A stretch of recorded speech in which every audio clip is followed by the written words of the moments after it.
Tere! Te vaatate saadet Koolitaja kolmapäev. See on selle saatesarja 9. osa. Mina olen saatejuht Kaidi ja tervitan teid meie Pelgulinna maja stuudios. Täna saates 2025 õppeaasta numbrites. Külas on 3 väga erinevat õppijat. Kas Rahvaülikoolis saavad õppida ka välismaalased? Kaidi kunstitund üllatus õpetajaga ning piilume sisse tai chi ja eesti keele koolitustele.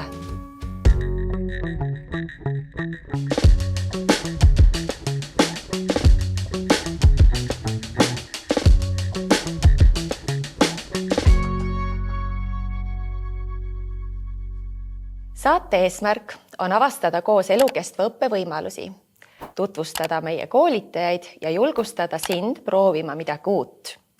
Tavaliselt on meil külas meie kooli koolitajad, aga seekord see nii ei ole.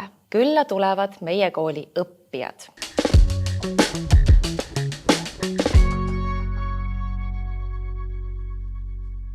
Aasta alguses on meil tavaks Rahvaülikoolis teha kokkuvõtteid möödunud õppeaastast ja seekord me tahame neid ka teiega jagada. Sest iga numbri taga on üks inimene, väga uudishimulik õppija ja et neid numbreid teile pisut lõbusamalt esitleda, oleme kutsunud siia meie hea sõbra eelmistest saadetest, Mõmmi Karu. Ma kuulsin jah, et hakkame arvutama. Näe, igaks juhuks võtsin kalkulaatori ka kaasa.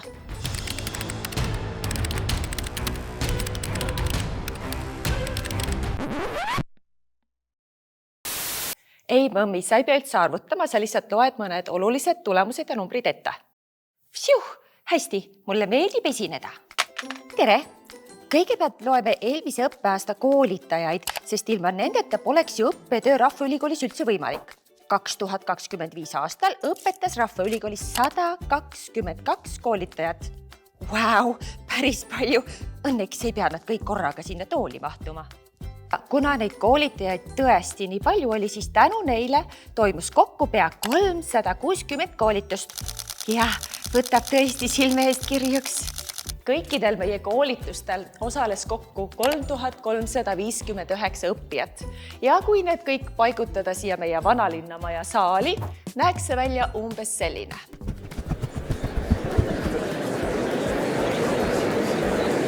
Ja nüüd lähevad numbrid lausa kosmiliseks. Mul on au välja kuulutada, et kõik need õppijad veetsid kokku aega õppimisele lausa 6532 õppetundi. Aga mis need kõige populaarsemad valdkonnad siis olid? Meie top 3 valdkonda olid sellised. Populaarsuselt 3. valdkond, kunsti ja disaini valdkond. Populaarsuselt 2. valdkond oli tantsu ja liikumise valdkond. Ja kõikidel lemmik vaieldamatu võitja valdkond number 1 oli kokandus. Eelmise aasta kõige noorem õppija oli koolituse toimumise ajal 5-aastane, kuid vastupidiselt kõige vanem õppija oli koolituse toimumise ajal 91-aastane. Aasta lõpu seisuga oli Rahvaülikooli Instagrami kontol üle 750 jälgija, aga meie Facebooki lehel lausa 7500 jälgijat. Ja kui sina ei ole veel meie jälgijate seas, siis on seda väga-väga lihtne teha. Mõmmi, kas kõik on hästi? Ma hakkasin siit jälgima. Ei, Mõmmi, see ei käi üldse niimoodi. Selleks on vaja lihtsalt minna meie Facebooki või Instagrami lehele ja vajutada jälgi. Meie 2025. aasta kõige noorem õppija oli koolituse toimumise ajal kõigest 5-aastane. Ja see vanus on tõesti nii harukordne, et me otsustasime ta siia saatesse kutsuda ja ta oli väga rõõmsalt nõus ka tulema. Tere tulemast saatesse, Liise! Tere! Esimene küsimus on salvestatud sulle meie kooli kokandusõpetaja poolt. Ja ma annan sulle siukse toreda klapi. Sa kuuled seda küsimust siis, kui sa teed klapi kohe klõpsu, vaata, sellega saab niimoodi teha. Kas tahad proovida? Jah. Väga hea. Nii, ma annan selle sulle.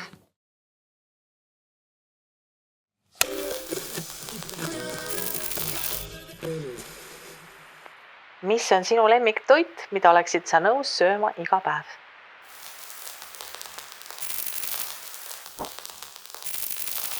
See on sihuke kollaster või toit ja see on nagu riis, aga risotto on selle nimi. Vau, nii et sina armastad risottot süüa? Jah. Siis te kodus sööte palju risottosid, jah? No jah. Siis sa kasvad ikka väga kiiresti. Kui vana sa praegu oled? Ma olen 5. Ahah. Ja mis on siis see kursus, milles sina osaled Rahvaülikoolis? Laste kunstiringis. Nii et sa oled kunstihuviline väike tüdruk ja nii vahva. Aga kas sul on lisaks sellele kunstihuvile, on sul veel mõni huvi, millega sa tegeled, kui sul on vaba aega? No, mul on issiga trikkide tegemine, emmele meikimine ja emmele ka soengute tegemine. Jaa, nii tore. Emmel on siis sellised ilusad meigid ja soengud iga päev. Aga mis trikke te issiga teete? No igasugu. Me oleme juba need trikid teinud ära, mis maailmas on saadud välja mõelda. Issand, kui vahvan. Seda tahaks ka võib-olla kunagi näha. Aga räägime sellest kunstistuudiost, kus sa käid. Kas sa mäletad seda korda ka, kui emme siin siia esimesse tundi tõi? On sul meeles, mida sa tundsid enne esimest kunstitundi? No, rõõm. Oli rõõm, jah? Jah. Ja üldse ei kartnud või? Kohe grammikene ei kartnud üldse, jah? No ma olen väiksest saadik natuke juba joonistanud. Nii tore, sinust võiks kohe eestkuju võtta. Tihtipeale suured inimesed natuke pelgavad midagi uut proovida, aga lapsed on ikka eriti julged, nagu sina. Kas sa tead, et minu suur õde ei karda väga kõrgust, aga mina ei karda üldse? Tead, mina olen nagu sinu suur õde, ma ka pigem kardan, nii et sa pead mulle seda ka õpetama. Liise, ma saan aru, et sa praegu ka õpid ikka kunstistuudios edasi, on ju? Jah. Näita, mis töid sa oled kaasa võtnud meile? Kas see on kaart? See on siuke raamat. Sa tegid kunstistuudios ise raamatu? Jah. Liise on kaasa võtnud palju joonistusi nii kunstistuudiost kui ka kodust. Ja vot seda kõike nähes tekib minulgi juba tuju hakata joonistama. Kas sa õpetad mind ka joonistama? Jah. Okei, hakkame pihta. Ma palusin algselt Liisel õpetada mulle oma lemmiktoidu joonistamist. Ja nüüd me teeme risotto. Nii, nüüd on tähtis, ma vaatan sinu pead, siis see on nüüd sinu lemmiktoit. Ahah, taldrik kõigepealt, jah? Hästi. Taldrik. Aga ma poleks osanud ette näha, kui pikaks ja põhjalikuks see kunstitund kujuneb. Tore on lapse moodi joonistada. Nii äge, et ma saan seda õppida sinu käest. Pole ju toitu ilma õhtusöögi, pere ja kätepesuta. Yes, lähe. Siin Pelgulinna maja stuudios on kohe-kohe ennast sisse seadmas juba järgmine põnev õppija. Aga enne veel me läheme teiega korraks Vanalinna majja, sest tahame teile tutvustada ka meie eelmise õppeaasta kõige vanemat õppijat ja tema ootab meid juba Vanalinna stuudios, nii et võtame sihi sinna poole. Meie 2025. aasta kõige vanem õppija oli koolituse toimumise ajal 91-aastane ning see vanus on juba nii märkimisväärne, et me otsustasime selle õppija tänasesse saatesse kutsuda.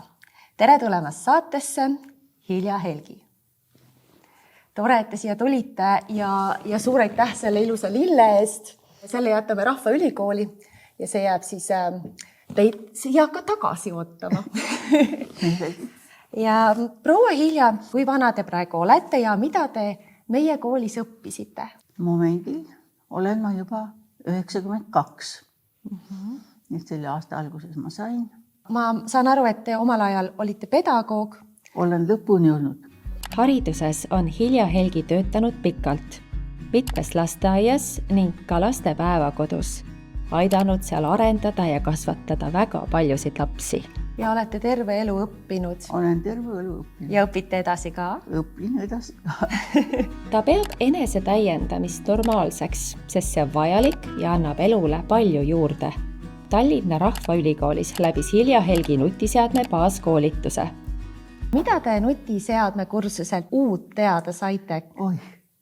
Minu jaoks oli kõik uus. Kõik oli uus, jah. See, mis on igapäevaseks vaja või mida ütleme, no, minusugune oskaks teha. Ja ta oli väga põhjalik, sealsamas oli kohe nagu praktiliselt kõike kaasa teha, nii et see oli väga kasulik. Nüüdseks on ta telefoniga sõbraks saanud, kasutab Facebooki, Messengeri ning loeb ka uudiseid. võib-olla siis küsiks veel ka seda, et kuna teie õpiteekond on olnud nii pikk ja veel jätkub, siis mida teie ütleksite sellisele inimesele, kes võib-olla kardab minna õppima või natuke kahtleb, kas see on tema jaoks, aga natuke nagu huvitav. Mis on teie soovitus? No minu arust, kui on siiski võimalust minna ja on, mis huvitab niisugune ala, siis kindlasti minna. Aga sealjuures võib-olla peaks leidma samasuguse inimese, kellel on samad huvid. Ja kahekesi on ikkagi lõbusam. Ja nagu kohustus ka siis, et ma pean ju täna minema sellepärast, et teine ootab mind. Ma arvan, et te olete väga suureks eeskujuks paljudele, kes on mõelnud, et võiks minna õppima ja me ootame teid alati tagasi ka uutele koolitustele. Aitäh, proua Hilja! Järgmisena tutvustame teile ühte väga põnevat õppijat, sest et tema koduriik ei ole Eesti ja emakeel ei ole eesti keel. Sellest hoolimata on ta leidnud tee meie riiki ja asunud õppima Rahvaülikooli. Nii et ta on selline haruldane õppija, kes on korduvalt juba külastanud meie koolitusi ja need ilusti läbinud. Nendeks on olnud matkad looduses ja praegu õpib ta siinsamas selles saalis Pelgulinnas tai chi võitluskunsti ja Vanalinna majas alustas ta eesti keele õppega. Tere tulemast saatesse, Elizabeth Heidi. Hi, Elizabeth. Hello. It is so nice to have you here with us. And in this talk show, this is the first English interview we have done. You are from Canada, am I right? Yes. Yes. That is on the other side of this planet. How did you end up in Estonia and how did you find our school? I came to Estonia about a year and a half ago, and I just simply came on a holiday. And it was a spontaneous decision. I was living in Italy at the time, and it was so warm in Italy, too hot for me in the summer. And I simply looked, where is the closest direct flight north? Really? And I saw Tallinn, and I flew, and I arrived. And the moment I arrived, I just felt something very, very special, something I've never felt in all of my travels. Wow. Because I've been abroad for about 20 years now, and I've been working and living in different countries, many different countries. I've been sort of winding down, and I wanted to find my place to settle. I knew I wasn't going to return to Canada. And when I came here a year and a half ago, as soon as I arrived, I knew this is the place. And I stayed for a month. I rented an Airbnb, and it was lovely. And I stayed for the whole month of August. And it didn't get warmer than 24 degrees, and I was very, very happy. And I think a big part of it actually has to do with the nature and the climate and the fauna. It's very similar to the city that I grew up in Canada. And it's on the coast, the Atlantic Ocean, and Tallinn is on the Baltic Sea. Yes. And there's forest, and there's moose, and there's bears, and there's snow, and there's all these things, and lilac trees. So I decided to move here permanently. But then there is the Tallinn Falls High School, which is not in Canada. So how did you come upon that? Well, I've always been a huge fan of community colleges, as we call them in Canada. And I actually went to a massage therapist here, an Estonian woman, who recommended the school because I wanted to do Tai Chi. I knew that. I wanted to do some sort of a movement class. I didn't want to go back into academia. I have many years in academia, both working and studying, and I wanted something that was more holistic. So I was thrilled to find the school because it's exactly what I'm looking for. And now you're studying Estonian with us. You just recently started. How does it feel? How is it going? It's going beautifully. Sandra is a wonderful teacher. She is exactly the kind of teacher I was hoping to find for language learning because she's very broad in her scope. She uses many different learning modalities. There's music, there's visuals. We get up and we speak to each other, and it's very lively, and she's a very generous teacher. She has many years teaching adults, which is really nice. Everybody in the class is from another country, and so it's a very multicultural mix. And it's hands-on. you know, and that's what I wanted. I wasn't looking for academic Estonian language. I was looking for daily functional use of language. That's lovely to hear. And then besides Estonian, you also studied Tai Chi classes, as you are fond of it. Right here, you're like twice a week, every morning. This is the place. This is the place. And how do you feel in the course? You're not still fluent in Estonian, so how do you handle the class? This was one of the best parts about taking Tai Chi is that, of course, Marek, the instructor, speaks Estonian through the whole class, but I don't understand what he's saying for the most part. Okay. And I just watch him. And I'm a kinetic learner. I like learning through doing. And so I simply mimic him. And he knows that I'm watching him very carefully. Yes. And so we sort of have a secret, you know, if he moves his hand a certain way, I know he's trying to say something to me that I'm not doing Special properly. message, yeah. Exactly, the special That's message. so nice. But my classmates are also very kind and very generous. And if they see that I'm struggling with something, they will whisper it to me. Perhaps if they know some English, they will tell me. And everyone is very supportive. So it's been a very welcoming experience to do Tai Chi. I've been doing it for a year now with Marek and the class, That's amazing that even with a little limited Estonian, you're still able to attend. And the fact that Estonians are really helping you out is like that you're really welcomed and there's a good energy, I suppose. Yeah? Oh, it's a very good energy. And, you know, and I've made friends in the class. And it was really important to me that I was with the local community. I didn't want to just be with other newcomers to Estonia. I very much wanted to connect with the local Estonian community, obviously, here. And learning the Tai Chi has also introduced me to basic Estonian phrases. And so I think just also being immersed in an hour and a half a day, even if I don't understand exactly what Marek is saying, I'm listening to the language. It all helps and it just sort of builds. It builds the language ability and it takes me to a new neighborhood. And I think it's a wonderful way to break through social barriers and just get involved, you know? Yeah, it is really nice to hear your story, but you know what would be even better is that if we can actually show our viewers how the courses look like. And we have arranged to follow you into the Estonian course and the Tai Chi course and have a look at what is happening inside the class. And let's go and take a look how they go. Okay, perfect. All right. Yes.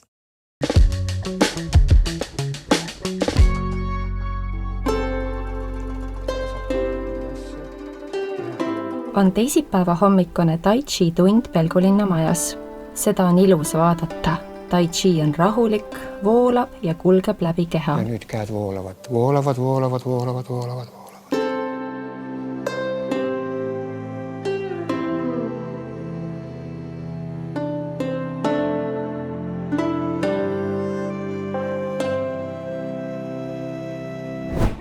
On varajane kolmapäeva hommik, aga eesti keele tund on juba lõbusalt alanud. Koolitaja Sandra laseb osalejatel ette lugeda kevadluuletust. Väga hästi. Kenast kevad päikesest. Wow. Okay. Beth on õpetaja, Beth is a teacher. You can hear the English teacher, inglise keele õpetaja. Väga hästi. Lisaks kehale tegeleb Tai Chi ka inimese teadvuse ja vaimuga tervikuna. Järgmine sükkel läbi, väga hea. Elisabeth on väga keskendunud. Ta liigub kaasa graatsiliselt ja kergelt. Maha, oleme parem äärpal, vasak vaatab ülest läbi. Rahulikult vasak käsi, rahulikult parem käsi. Kust sa paarid oled? Eesti keele tund läheb edasi paarisharjutusega, kus küsida ja vastata võib ainult eesti keeles. Ma räägin inglise keelt ja saksa keelt. Kus. Lisaks Tai Chile ja eesti keelele räägib Elisabeth osavalt ka kehakeelt. Temast õhkub rõõmu ja õpihimu. Selg alati sirge ja naeratus näol.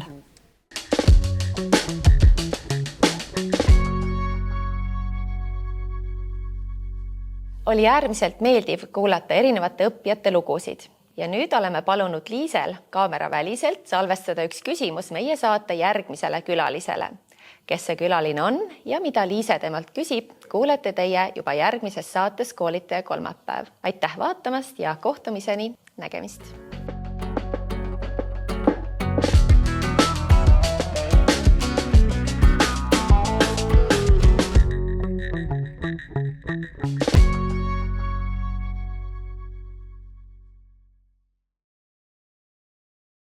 see nägemist on siuke hästi ametlik nägemist.